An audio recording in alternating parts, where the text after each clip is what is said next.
ಅನರ್ಹ BPL ಕಾರ್ಡ್ದಾರರಿಗೆ shock ನೀಡಲಿಕ್ಕೆ ರಾಜ್ಯ ಸರ್ಕಾರ ಮತ್ತೊಮ್ಮೆ ಮುಂದಾಗ್ತಾ ಇದೆ. ಈ ಹಿಂದೆ ಈ ಪ್ರಯತ್ನವನ್ನೇನೋ ಸರ್ಕಾರ ಮಾಡ್ತು. ಆದರೆ ಸಾಕಷ್ಟು ವಿರೋಧ ಮತ್ತು ವಿರೋಧ ಪಕ್ಷಗಳ ವಿರೋಧ ಹಿನ್ನೆಲೆಯಲ್ಲಿ ಅದನ್ನು ತಾತ್ಕಾಲಿಕವಾಗಿ ಸ್ಟಾಪ್ ಮಾಡಲಾಗಿತ್ತು. ಈಗ ಮತ್ತೆ ಯಾರ್ಯಾರು ಅನರ್ಹ BPL ಕಾರ್ಡನ್ನು ಹೊಂದಿದ್ದಾರೆ ಅವರೆಲ್ಲರನ್ನೂ ಕೂಡ ಆ ಕಾರ್ಡ್ಗಳನ್ನು ಡಿಲೀಟ್ ಮಾಡಲಿಕ್ಕೆ ಈಗ ಸರ್ಕಾರ ಮುಂದಾಗ್ತಾ ಇದೆ. ಈಗಾಗಲೇ ಒಂದು ಎಚ್ಚರಿಕೆಯನ್ನು ನೀಡಿದೆ. ಹಾಗಾದರೆ ರಾಜ್ಯ ಸರ್ಕಾರ ಅನರ್ಹ BPL ಕಾರ್ಡ್ದಾರನ್ನ ಹೇಗೆ ಪರಿಶೀಲನೆ ಮಾಡುತ್ತೆ, ಹೇಗೆ ಕ್ರಾಸ್ ಚೆಕ್ ಮಾಡುತ್ತೆ ಮತ್ತು ಯಾವ ಮೂಲಕ ಕಾರ್ಡ್ಗಳನ್ನು ಡಿಲೀಟ್ ಮಾಡಲಿಕ್ಕೆ ಪ್ರಯತ್ನಗಳನ್ನು ಪಡ್ತಾ ಇದೆ, ಇದರ ಬಗ್ಗೆ ಮಾಹಿತಿಯನ್ನು ಕೊಡ್ತೀನಿ. ಮತ್ತಿನ್ನೊಂದು ಸರಿ ಬ್ರೀಫ್ ಆಗಿ ನಿಮಗೆ ಯಾರು ಅನರ್ಹ ಕಾರ್ಡ್ದಾರರು ಅಂದರೆ BPL ಕಾರ್ಡ್ದಾರರು ಆಗ್ತಾರೆ ಅದರ ಬಗ್ಗೆನೂ ಕೂಡ ಮಾಹಿತಿಯನ್ನು ಕೊಡ್ತೀನಿ. ಸರ್ಕಾರ ಈ ಹಿನ್ನೆಲೆಯಲ್ಲಿ ಗ್ರಾಮ ಪಂಚಾಯತ್ ಸಿಬ್ಬಂದಿಗಳನ್ನು ಕೂಡ ಈ ವಿಚಾರವಾಗಿ ಬಳಕೆ ಮಾಡಲಿಕ್ಕೆ ಮುಂದಾಗ್ತಿದೆ. ಹಾಗಾದರೆ ಹೇಗೆ ಈ ಕಾರ್ಯ ಮಾಡುತ್ತೆ ಅದರ ಬಗ್ಗೆನೂ ಕೂಡ ಈ ವಿಡಿಯೋದಲ್ಲಿ ಕಂಪ್ಲೀಟ್ ಆದಂಥ ಮಾಹಿತಿಯನ್ನು ನೀಡ್ತೀನಿ. ಮೊದಲನೇದಾಗಿ BPL ಕಾರ್ಡ್, ಯಾಕಂದರೆ ಗ್ಯಾರಂಟಿ ಸ್ಕೀಮ್ಗಳು ಬಂದಾದ ಮೇಲೆ ಈ ಕಾರ್ಡ್ಗೆ ತುಂಬಾ ವ್ಯಾಲ್ಯೂ ಇದೆ, ಹೆಚ್ಚು ಇಂಪಾರ್ಟೆನ್ಸ್ ಸಿಗ್ತಾ ಇದೆ. ಯಾಕೆ ಅಂದರೆ BPL ಕಾರ್ಡ್ ಇದ್ದರೆ ಒಂದಲ್ಲ ಎರಡಲ್ಲ 5 kg ಅಕ್ಕಿ ಸಿಗ್ತಾ ಇದೆ. ಅದರ ಜೊತೆಗೆ ಇನ್ನೂ 5 kg ಅಕ್ಕಿ ಬದಲಾಗಿ ಹಣ ಸಿಗ್ತಾ ಇತ್ತು. ಕಳೆದ 3 ತಿಂಗಳಿಂದ ಹಣ ಬಂದಿಲ್ಲ. ಇನ್ನು ಮುಂದೆ ಅಕ್ಕಿನೂ ಕೂಡ ಕೊಡ್ತೀವಿ, ಅಂದರೆ ಪ್ರತಿ ತಿಂಗಳು 10 kg ಅಕ್ಕಿಯನ್ನು ಕೊಡ್ತೀವಿ, ಪ್ರತಿ ತಲಾ ಸದಸ್ಯರಿಗೆ ಒಬ್ಬರಿಗೆ 10 kg ಅಕ್ಕಿಯನ್ನು ಕೊಡ್ತೀವಿ ಅಂಥೇಳಿ ಈಗ ಸರ್ಕಾರ ಹೇಳಿದೆ. ಸೊ ಈ ಹಿನ್ನೆಲೆಯಲ್ಲಿ ಅನ್ನಭಾಗ್ಯ ಸ್ಕೀಮ್ ನಡಿಯಲ್ಲಿ BPL ಕಾರ್ಡ್ ಯಾರ್ಯಾರು ಹೊಂದಿದ್ದಾರೆ ಅವರೆಲ್ಲರಿಗೂ ಕೂಡ ತುಂಬಾ ಅನುಕೂಲ ಆಗ್ತಾ ಇದೆ. ಆದರೆ ಇದರಲ್ಲಿ ಈ BPL ಕಾರ್ಡ್ನಲ್ಲಿ ಸಾಕಷ್ಟು ಅನರ್ಹ BPL ಕಾರ್ಡ್ದಾರರು ಹೊಂದಿದ್ದಾರೆ. ಅವರನ್ನು ಡಿಲೀಟ್ ಮಾಡಬೇಕು, ಆ ಕಾರ್ಡ್ಗಳನ್ನೆಲ್ಲ ಡಿಲೀಟ್ ಮಾಡಬೇಕು ಅಂತೇಳಿ ಈ ಹಿಂದೆ 2 ತಿಂಗಳ ಹಿಂದೆ ಪ್ರಯತ್ನವನ್ನು ಪಟ್ಟರು. ಆ ಸಂದರ್ಭದಲ್ಲಿ ನಿಜವಾದ ಅರ್ಹ BPL ಕಾರ್ಡ್ದಾರರು ಯಾರಿದ್ರು, ಬಡವರಿದ್ದರು, ಸ್ಥಿತಿವಂತರು ಅಲ್ಲದೇ ಇರೋರಿದ್ದರು, ಅವರ ಕಾರ್ಡನ್ನು ಕೂಡ ಡಿಲೀಟ್ ಮಾಡುವಂಥ ಕಾರ್ಯ ಆಯಿತು. ಸೊ ಈ ನಿಟ್ಟಿನಲ್ಲಿ ಸಾಕಷ್ಟು ವಿರೋಧ ವ್ಯಕ್ತವಾಗಿ ಸದ್ಯಕ್ಕೆ ತಾತ್ಕಾಲಿಕವಾಗಿ ಅದನ್ನು ಸ್ಥಗಿತಗೊಳಿಸಿದರು. ಆದರೆ ಒಂದು ಮಾತನ್ನು CM ಸಿದ್ದರಾಮಯ್ಯ ಹೇಳಿದರು. ಅದರಲ್ಲಿ ಯಾವುದು ಅಂದರೆ, ಒಂದು ಸರ್ಕಾರಿ ನೌಕರರಾಗಿದ್ದರೆ, ಎರಡನೇದು ಇನ್ಕಮ್ ಟ್ಯಾಕ್ಸ್ ಏನಾದರೂ ಫೈಲ್ ಮಾಡ್ತಾ ಇದ್ದರೆ, BPL ಕಾರ್ಡ್ನಲ್ಲಿ ಆ ಸದಸ್ಯರು ಯಾರಾದರೂ ಒಬ್ಬರು ಫೈಲ್ ಮಾಡ್ತಾ ಇದ್ದರೆ ಆ ಕಾರ್ಡನ್ನು ಈ BPLನಿಂದ APLಗೆ ಶಿಫ್ಟ್ ಮಾಡಿ ಅಂತ ಹೇಳಿದ್ರು. ಬಟ್ ಈಗ ಹೇಳ್ತಾ ಇರೋದು ಏನಂದ್ರೆ ಸರ್ಕಾರ, ನಿಮಗೆ ಯಾರು ಆರ್ಥಿಕವಾಗಿ ಸ್ಥಿತಿವಂತರಿದ್ದೀರಿ ಅವರು BPL ಕಾರ್ಡನ್ನು ಹೊಂದಿದಿರಿ, ಅವರು ಸರೆಂಡರ್ ಮಾಡಿ ನಿಮ್ಮ BPL ಕಾರ್ಡನ್ನು, ಅಥವಾ BPLನಿಂದ APLಗೆ ನೀವು ಟ್ರಾನ್ಸ್ಫರ್ ಮಾಡಿಕೊಳ್ಳಿ ಅಂಥೇಳಿ ಮನವಿಯನ್ನು ಮಾಡಿಕೊಳ್ತಾ ಇದೆ. ಇದು ಮೊದಲ ಪ್ರೋಸೆಸ್.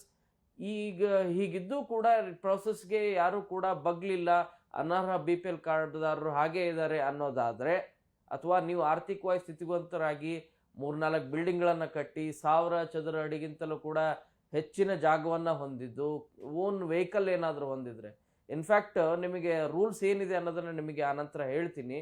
ಆ ರೂಲ್ಸ್ ಮಾನದಂಡಗಳು ಯಾವುದು ಕೂಡ ಇಲ್ಲದೇ ಇದ್ದರೆ ನೀವು ಆ ಕಾರ್ಡನ್ನು ವಾಪಸ್ ಕೊಡಬೇಕಾಗತ್ತೆ. ಇಲ್ಲದೇ ಇದ್ದರೆ ಏನು ಮಾಡುತ್ತೆ ಅನ್ನೋದಾದರೆ, ಸರ್ಕಾರ ಈ ಬಗ್ಗೆ ಆಹಾರ ಸಚಿವ KH ಮುನಿಯಪ್ಪರು ಕೂಡ ಹೇಳಿದ್ದಾರೆ.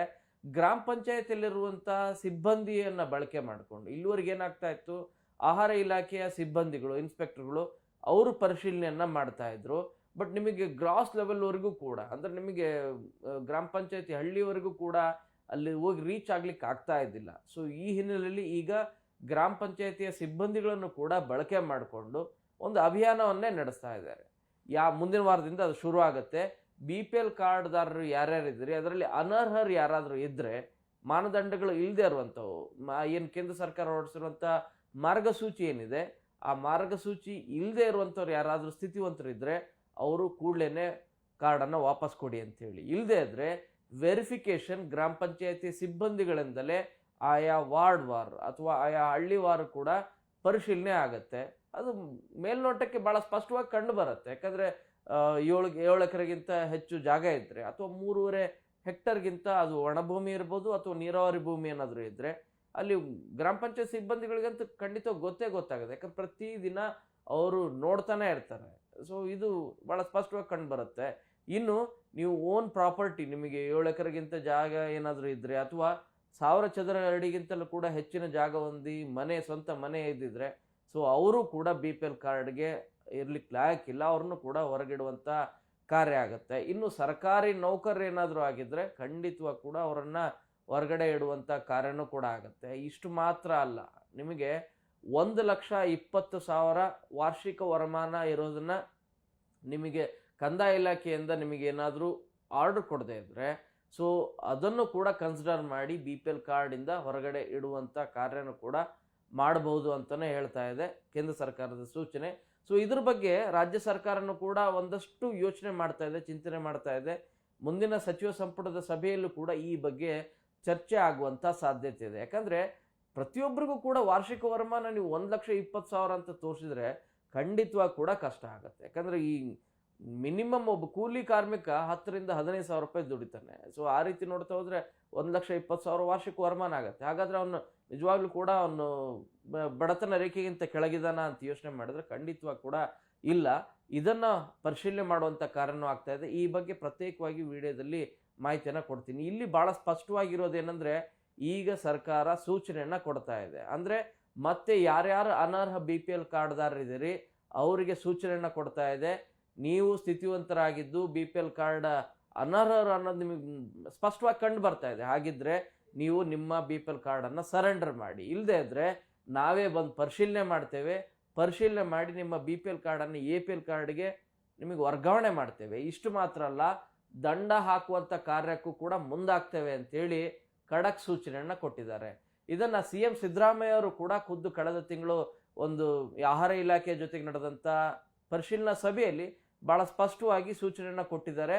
ಮತ್ತು ಅಧಿಕಾರಿಗಳು ಕೊಟ್ಟಂಥ ಮಾಹಿತಿ ಏನಿದೆ, ಒಬ್ಬರಲ್ಲ ಇಬ್ಬರಲ್ಲ ಲಕ್ಷಾಂತರ BPL ಕಾರ್ಡ್ದಾರರು ಅನರ್ಹರಿದ್ದಾರೆ, ಸ್ಥಿತಿವಂತರಿದ್ದಾರೆ, ಶ್ರೀಮಂತರಿದ್ದಾರೆ.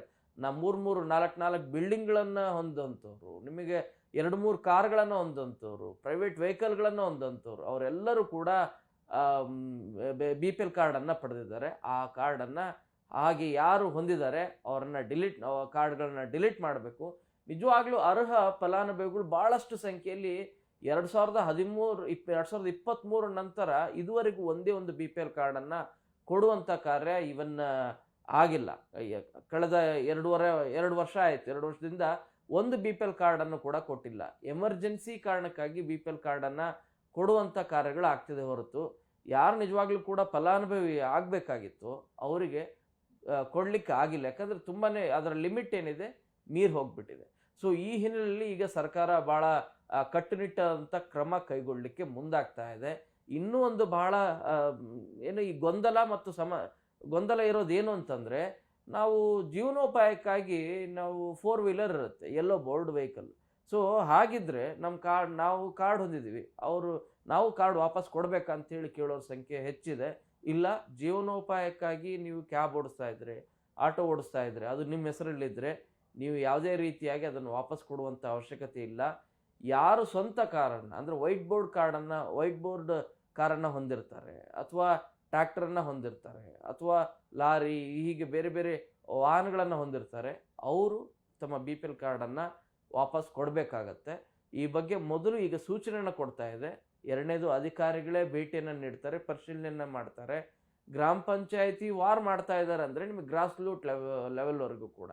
ಬರೀ ನಾವು ಹೇಳ್ತಾ ಇರೋದು ಹಳ್ಳಿಯಲ್ಲಿ ಗ್ರಾಮ ಪಂಚಾಯಿತಿ ಸಿಬ್ಬಂದಿಗಳನ್ನು ಬಳಕೆ ಮಾಡೋದಾದರೆ, ಇನ್ನು ನಗರ ಪ್ರದೇಶದಲ್ಲಿ ಪಟ್ಟಣ ಪಂಚಾಯತಿ ಇರ್ಬೋದು, ಅಥವಾ ನಿಮಗೆ ಪುರಸಭೆಯ ಸಿಬ್ಬಂದಿಗಳಿರ್ಬೋದು, ಇವರೆಲ್ಲರನ್ನೂ ಕೂಡ ಬಳಕೆ ಮಾಡಲಿಕ್ಕೆ ಈಗ ಆಹಾರ ಇಲಾಖೆ ಮುಂದಾಗ್ತಾ ಇದೆ. ಸೊ ಈ ಹಿನ್ನೆಲೆಯಲ್ಲಿ ಮೊದಲ ಹಂತದಲ್ಲೇ ಯಾರಾದರೂ BPL ಕಾರ್ಡ್ ಫಲಾನುಭವಿಗಳು ಸ್ಥಿತಿವಂತರಾಗಿದ್ದು ಅರ್ಹರು ಅಲ್ಲದೆ ಇರೋರು ಯಾರು ಇದ್ದರೆ ಅವರು ಕಾರ್ಡನ್ನು ವಾಪಸ್ ಕೊಡೋದು ಒಳ್ಳೆಯದು. ಇಲ್ಲದೆ ಹೋದರೆ ಸರ್ಕಾರನೇ ಮುಂದಾಗತ್ತೆ ಅಂತ ಹೇಳ್ತಾ ಇದ್ದಾರೆ. ಬಟ್ ಆ ಸಂದರ್ಭದಲ್ಲಿ ಯಾವ ರೀತಿಯಾಗಿ ವ್ಯಕ್ತವಾಗತ್ತೆ, ನಿಜವಾಗ್ಲೂ ಕೂಡ ಅರ್ಹ ಫಲಾನುಭವಿಗಳ ಕಾರ್ಡನ್ನು ಕೂಡ ಏನಾದರೂ ಡಿಲೀಟ್ ಮಾಡಿದ್ರೆ ಕಳೆದ 2 ತಿಂಗಳ ರೀತಿ ಆಯ್ತಲ್ಲ, ಆ ರೀತಿಯಾದಂಥ ವಿರೋಧವೇನೋದು ವ್ಯಕ್ತವಾದರೆ ಸರ್ಕಾರ ಯಾವ ನಿರ್ಧಾರವನ್ನು ತೆಗೆದುಕೊಳ್ಳುತ್ತೆ ಆವಾಗ ಅದು ಗೊತ್ತಾಗಲಿದೆ. ಬಟ್ ಆಸ್ ಆಫ್ ನೌ ಈಗಂತೂ 2 ತಿಂಗಳು ಹಿಂದೆ ಏನು ಸ್ಟಾಪ್ ಮಾಡಿತ್ತು ಅದನ್ನು ಮತ್ತೆ ಈಗ ಶುರು ಮಾಡಿದೆ. ಅನರ್ಹರು ಯಾರು BPL ಕಾರ್ಡ್ದಾರಿದ್ದಾರೆ ಅವರಿಗೆ ಮೇಲೆ ಶಿಸ್ತು ಕ್ರಮ ವಹಿಸ್ಲಿಕ್ಕೆ, ಅಂದರೆ ದಂಡ ಹಾಕಲಿಕ್ಕೆ ಮುಂದಾಗ್ತಾ ಇದೆ. ಸಿಂಪಲಾಗಿ ಹೇಳ್ತೀನಿ, ಮಾನದಂಡಗಳು ಏನು ಅಂತೇಳಿ ಆ ವಿಡಿಯೋದ ಆರಂಭದಲ್ಲೂ ಕೂಡ ಹೇಳಿದ್ದೆ. ಬಟ್ ಈಗ ಬ್ರೀಫಾಗಿ ಹೇಳ್ತಾ ಇರೋದೇನೆಂದರೆ, 1, ನೀವು ಸರ್ಕಾರಿ ನೌಕರರಾಗಿರಬಾರ್ದು. 2ನೇದು, ನೀವು ಇನ್ಕಮ್ ಟ್ಯಾಕ್ಸ್ ಫೈಲ್ ಮಾಡಿರಬಾರ್ದು. 3ನೇದು, ಭೂಮಿ ವಿಚಾರಕ್ಕೆ ಬರೋದಾದರೆ 3.5 ಹೆಕ್ಟರ್ಗಿಂತಲೂ, ಅಂದರೆ 3.5 ಹೆಕ್ಟರ್ಗಿಂತಲೂ ಹೆಚ್ಚು ಅಂದರೆ ನಿಮ್ಗೆ 7.5 ಎಕರೆ ಒಣಭೂಮಿ ಅಥವಾ ನೀರಾವರಿ ಭೂಮಿ ಏನಾದರೂ ಹೊಂದಿದ್ರೆ ಅವರು ನಿಮ್ಮ BPL ಕಾರ್ಡ್ನ ಸದಸ್ಯರಲ್ಲಿ ಒಬ್ಬರಾಗಿದ್ದರೆ ಆ ಕಾರ್ಡನ್ನು ಡಿಲೀಟ್ ಮಾಡ್ತಾರೆ. ಇಷ್ಟು ಮಾತ್ರ ಅಲ್ಲ, ನೀವು ಜೀವನೋಪಾಯಕ್ಕಾಗಿ ನೀವು ಓನ್ ವೆಹಿಕಲ್ ಅಂದರೆ ನಿಮಗೆ ಓನ್ ವೆಹಿಕಲ್ ಅಂದರೆ ಎಲ್ಲೋ ಬೋರ್ಡ್ ರೀತಿಯಾದಂಥ ವೆಹಿಕಲ್ ಇದ್ದರೆ ನಿಮಗೆ ಯಾವುದೇ ರೀತಿಯಾದಂಥ ತೊಂದರೆ ಇಲ್ಲ. ಆದರೆ ನೀವು ವೈಟ್ ಬೋರ್ಡನ್ನು ಏನಾದರೂ ಹೊಂದಿದರೆ, ವೈಟ್ ಬೋರ್ಡ್ ಕಾರ್ ಇರ್ಬೋದು ಅಥವಾ ನಿಮಗೆ ಜೀಪು, ಟ್ರ್ಯಾಕ್ಟರು, ಹೀಗೆ ಲಾರಿ, ಹೀಗೆ ಬೇರೆ ಬೇರೆ ರೀತಿಯಾದಂಥ ವೆಹಿಕಲ್ಸ್ ಏನಾದರೂ ಹೊಂದಿದರೆ ಅವರು ಕೂಡ BPL ಕಾರ್ಡ್ ಅರ್ಹರಾಗಲಿಕ್ಕೆ ಅವಕಾಶ ಇರೋದಿಲ್ಲ. ಸೊ ಇವುಗಳ ಜೊತೆಗೆ ಮತ್ತೇನು ಅಂತ ಯೋಚನೆ ಮಾಡೋದಾದರೆ 1,20,000 ವಾರ್ಷಿಕ ವರಮಾನ ಇದ್ದವರು ಕೂಡ BPL ಕಾರ್ಡಿಂದ ಹೊರಗಿಡಬೇಕು ಅಂಥೇಳಿ ಕೇಂದ್ರ ಸರ್ಕಾರ ಸೂಚನೆಯನ್ನು ನೀಡಿದೆ, ಮಾರ್ಗಸೂಚಿಯನ್ನು ಹೊರಡಿಸಿದೆ. ಇದರ ಬಗ್ಗೆ ಚಿಂತನೆ ನಡೀತಾ ಇದೆ. ಬಟ್ ಸದ್ಯಕ್ಕೆ ಅದನ್ನೊಂದನ್ನು ಲಿಬ್ರಲ್ ಮಾಡಬಹುದು. ಇನ್ನುಳಿದಂಥ ಏನು ಮಾರ್ಗಸೂಚಿ ಇದ್ದಾವೆ ಆ ಮಾರ್ಗಸೂಚಿಗಳೆಲ್ಲವೂ ಕೂಡ ಮೀರಿದರೆ ಆ ಕಾರ್ಡನ್ನು ಡಿಲೀಟ್ ಮಾಡಲಿಕ್ಕೆ ಈಗ ರಾಜ್ಯ ಸರ್ಕಾರ, CM ಸಿದ್ದರಾಮಯ್ಯವರು ಸೂಚನೆ ನೀಡಿದ್ದಾರೆ. ಅದೇ ರೀತಿಯಾಗಿ ಆಹಾರ ಇಲಾಖೆನೂ ಕೂಡ ಈ ಬಗ್ಗೆ ಕಾರ್ಯತತ್ಪರ ಇದೆ. ಮುಂದಿನ ವಾರದಿಂದಲೇ ಈ ಕೆಲಸ ಶುರುವಾಗಲಿದೆ. ಸೊ ಈ ಹಿನ್ನೆಲೆಯಲ್ಲಿ ಯಾರ್ಯಾರು ಅನರ್ಹ BPL ಕಾರ್ಡ್ದಾರಿದ್ದೀರೋ ಅವರು ಒಂದು ವೇಳೆ ಇಲ್ಲ ನಿಜವಾಗ್ಲೂ ಕೂಡ ಬೇಡ ಬಿಡಪ್ಪ, ಮುಂದೆ ನಮಗೆ ಕಾರ್ಡ್ ಬಂದು ಮನೆಗೆ ಬಂದು ಪರಿಶೀಲನೆ ಮಾಡಿ ಕ್ರಾಸ್ ಚೆಕ್ ಮಾಡಿ ಡಿಲೀಟ್ ಮಾಡುವಂಥ ಕಾರ್ಯ ಮಾಡಿದ್ರೆ, ದಂಡ ಹಾಕುವಂಥ ಕಾರ್ಯ ಮಾಡಿದ್ರೆ ನಮಗೆ ಗೌರವ ಹೋಗುತ್ತೆ ಅನ್ನೋರು ಯಾರಾದರೂ ಆ ರೀತಿ ಯೋಚನೆ ಮಾಡಿದರೆ ಅಥವಾ ಆ ರೀತಿ ಅನರ್ಹರಿದ್ದರೆ ಆ ಕಾರ್ಡನ್ನು ವಾಪಸ್ ಕೊಡುವಂಥ ಕಾರ್ಯವನ್ನು ಮಾಡಿ. ಸೊ ಇದು ಅನರ್ಹ BPL ಕಾರ್ಡ್ ಸಂಬಂಧಿಸಿದಂಥ ಆಲ್ಮೋಸ್ಟ್ ಕಂಪ್ಲೀಟ್ ಇನ್ಫಾರ್ಮೇಷನ್ ನಿಮಗೆ ಈ ವಿಡಿಯೋದಲ್ಲಿ ಕೊಟ್ಟಿದ್ದೀನಿ ಅಂತೇಳಿ ಭಾವಿಸ್ತೀನಿ. ಇನ್ನೂ ಇದಕ್ಕೆ ಸಂಬಂಧಿಸಿದಂಥ ಮತ್ತಷ್ಟು ವಿಡಿಯೋಗಳನ್ನು ನಾನು ನಿಮಗೆ ಅಪ್ಡೇಟ್ ಮಾಡ್ತಾ ಹೋಗ್ತೀನಿ. ಕ್ಯಾಮ್ರಾ ಪರ್ಸನ್ ಎಡ್ವಿನ್ ಜೊತೆ ಶರಣು ಹಂಪಿ, ನ್ಯೂಸ್ 18.